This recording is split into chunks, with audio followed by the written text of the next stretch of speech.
Hello সবাইকে, আমি ইন্দিরা মুম্বাই থেকে আবারও নিয়ে চলে এসেছি তোমাদের কাছে একটি নতুন রেসিপি নিয়ে। আশা করি তোমাদের ভালো লাগবে, তার জন্য পুরো ভিডিওটা তোমরা প্রথম থেকে শেষ অবধি দেখে নাও। তো প্রথমেই দেখতে পেলে আমি একটা ফ্রাই প্যান নিয়ে নিয়েছি, তো সেটাকে একটু গরম করে নিয়ে গ্যাসের ফ্লেমটাকে কমিয়ে তারপর কিছু গোটা মশলা আমি এখানে দেখতেই পাচ্ছ দিয়ে দিচ্ছি। আর তোমরা যারা বুঝতে পারছো না তাদের জন্য আমি স্ক্রিনে কিছু গোটা মশলার নাম যেগুলো আমি ফ্রাই করছি, মানে কাঠখোলায় নাড়বো, সেগুলো দিয়ে দিলাম।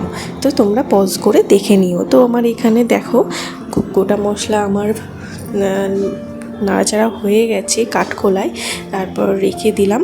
আর তারপরে যেটা করলাম, আমি কসৌরি মেথিটাকেও একটু কাঠখোলায় নেড়ে নিলাম। এরপর ওটাকে রেখে আমি কিছু টুকরো কাজু বাদাম আর কাঁচা লঙ্কা কাঠখোলায় নেড়ে ঠান্ডা হতে দিলাম। তো চলো, তারপর আমি একটা কড়াই নিলাম, সেখানে বেশ কিছুটা সাদা তেল আমি ব্যবহার করেছি। তো সেখানে কিছু কুচিয়ে রাখা পেঁয়াজ, মিনিমাম 4টে বড় পেঁয়াজ আমি ওখানে অ্যাড করেছি। তো ওটা ততক্ষণ ফ্রাই হোক, ততক্ষণ আমি চিকেন ম্যারিনেশনটা তোমাদেরকে দেখিয়ে দিলাম। এই যেমন ধরো আদা রসুন পেস্ট, লঙ্কা বাটা, পরিমাণ মতো নুন, আমি এখানে কোনো লাল লঙ্কার গুঁড়ো বা হলুদ ব্যবহার করিনি। তো ভিনিগার সব দিয়ে ম্যারিনেশন করে রেখেছিলাম মিনিমাম 1 থেকে 1.5 ঘন্টা। তো আমার ওখানে পেঁয়াজটা ফ্রাই মোটামুটি হয়ে এসছে, তখন আমি দিয়ে দিয়েছি চিকেনটা নেড়ে চেড়ে নিয়ে আমি ঢাকা দিয়ে কড়াইটা রেখে দিয়েছিলাম।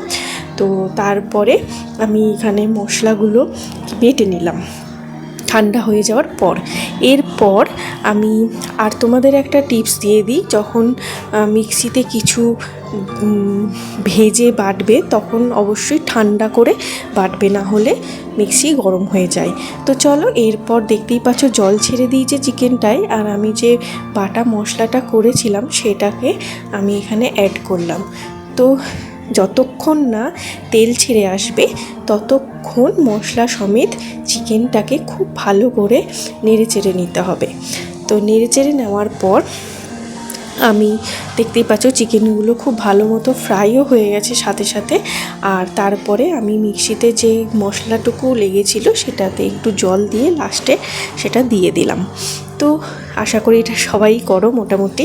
তো তাই যাই হোক, চলো এরপর আমি এটাকে খুব ভালো করে নেড়ে চেড়ে নিয়ে আমি একটু বেশ কিছুক্ষণ তেল ছাড়া অবধি অপেক্ষা করব। আর দেখো, ঢাকা দিয়ে প্রায় 10-15 মিনিট রেখে দিয়েছিলাম, আরও ভালো মতো চিকেনগুলো ফ্রাই হয়ে গেছে আর ভালো মতো মশলাটা রান্না হয়ে গেছে। তো এরপর আমি যে গুঁড়ো মশলাটা করেছি সেটা যে পরিমাণে করেছি সে পরিমাণটা তো লাগবে না, এটা তোমরা যে কোনো রেসিপি রান্নার, চিকেন হোক, ডিম হোক, মাছ হোক, তোমরা অ্যাড করতে পারো। তো আমি কিছুটা চিকেনে অ্যাড করলাম। তো অ্যাড করে নেওয়ার পর তারপর দেখো মশলাটা খুব ভালো করে সমস্ত চিকেনটার সাথে আমি মিশিয়ে দিলাম। খুব ভালো মতো তেলও ছেড়ে গেছে দেখো। তারপরে আমি দিয়ে দিলাম কসৌরি মেথি, যেটা কাঠখোলায় নেড়েছিলাম, তারপর পেস্ট করে নিয়েছিলাম, মানে গুঁড়ো করে নিয়েছিলাম, সেটা দিয়ে দিলাম। কসৌরি মেথি দিয়ে বেশি নাড়াচাড়া করবো না, হালকা হাতে নেড়ে চেড়ে নিয়ে এটাকে কিছুক্ষণ রেখে দেবো। তো দেখো কতটা পরিমাণে তেল ছেড়ে গেছে। তো এরপর আমি যেটা দেব সেটা হচ্ছে ধনেপাতা কুচিটা দেওয়ার পর আমি খুব ভালো করে নেড়ে চেড়ে নেব।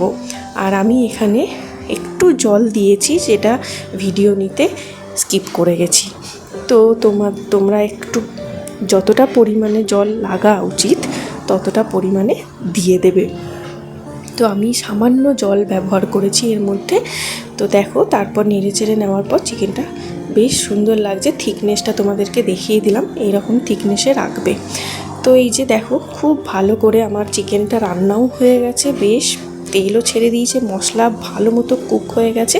লাস্ট আমি যেটা দেবো সেটা হচ্ছে ক্রিম। একদম গ্যাসটাকে বন্ধ করে নিয়ে ক্রিমটা দিয়ে ঢেকে দেবে। তো আজকে আমার রান্নার রেসিপিটা তোমাদের কেমন লাগলো চিকেনের।